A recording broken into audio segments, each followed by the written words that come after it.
Hello, friends. The 932nd day of the war between Russia and Ukraine continues. Zelensky confirmed today that Russia has launched a counteroffensive in the Kursk region.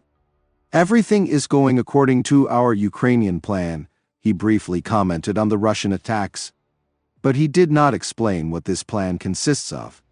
Earlier, he said that Ukraine's goal near Kursk was to draw Russian forces from other areas to this area. At the same time, Western military analysts already admit that even if such a goal was set, the Ukrainian offensive near Kursk did not have a serious effect on the situation in the same Donetsk region. The Russian Defense Ministry also officially announced today, for the first time, the offensive of Russian troops in the Kursk region. It is claimed that in 2 days of the counteroffensive, control over 10 settlements was returned.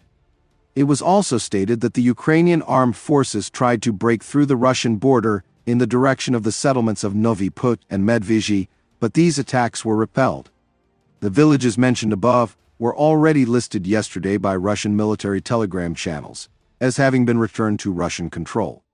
And, if this information is correct, then the Russians struck from the western flank and were able to push the front away from the same river, thus providing land logistics for the Russian troop group in the Kurakhove district. Previously, Russian units there were squeezed between the border and the same river, the crossings of which were constantly attacked by the Ukrainian armed forces.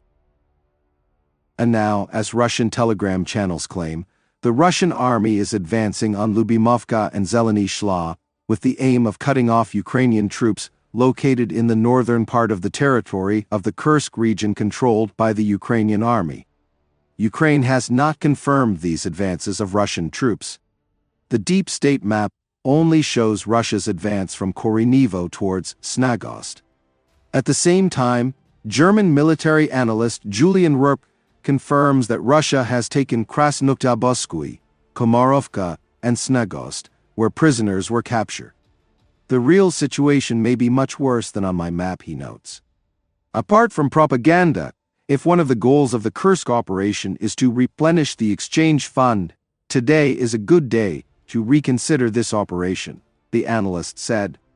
He believes that the Ukrainian armed forces here sought to capture Kurakhove, which was an important part of Ukraine's strategy in this area, which already failed in mid-August, since the settlement was not taken under control. The Russian army continues to advance in the Pokrovsk and Kurakhove directions.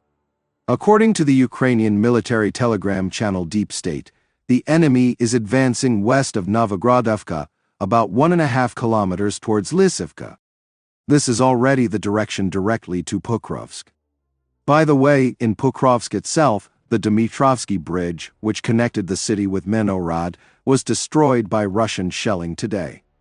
Deep State also records the expansion of the enemy's control zone on the eastern approaches to Ukrainsk and in its southern neighborhoods. At the same time, Russian telegram channels write that units of the Ukrainian armed forces have begun to withdraw from Ukrainsk. But there is no confirmation of this. Yesterday, volunteers who were evacuating people from the city reported that the Russians were already in Ukrainsk. The volunteers came to Ukrainsk to pick up civilians. And at that moment, a Russian soldier appeared and asked what was going on.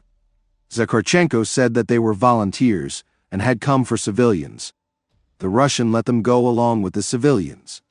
Call it adequate, maybe, because we are still alive and well, they let us go, Zakharchenko commented on the situation. In addition, the Russians are storming the northern outskirts of the neighboring mining town of Gurnik. If Gurnik and Ukrainsk are taken by Russian troops, then, for the Ukrainian front here, this could be a harbinger of disaster. Further here, the only strong defensive positions are the railway line, based on Yevhenii and the old mines north and southeast of this village. And then along the steppes there is an exit to the rear of Kurakhove and the Kurakhove fortified region of the armed forces of Ukraine. The zone of Russian control on the Nevelsky salient has been expanded, where Russian troops advanced about 5 kilometers on a 10-kilometer stretch from Karlivka to Krasnohorivka.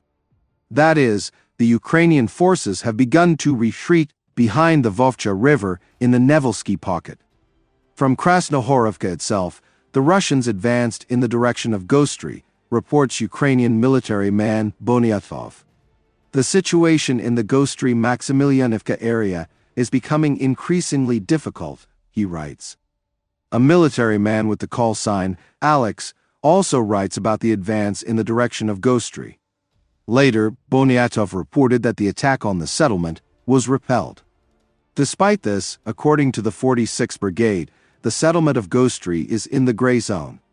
I will note that the probable entry of the Russians into Gostry creates a threat of reaching the rear of the fortified area of the Ukrainian armed forces in Maximilianivka on the approaches to Kurakhove. Friends, this channel exists solely thanks to your support. If you have the opportunity and desire to support the channel, I will be very grateful to you. Thank you very much and see you in the next video.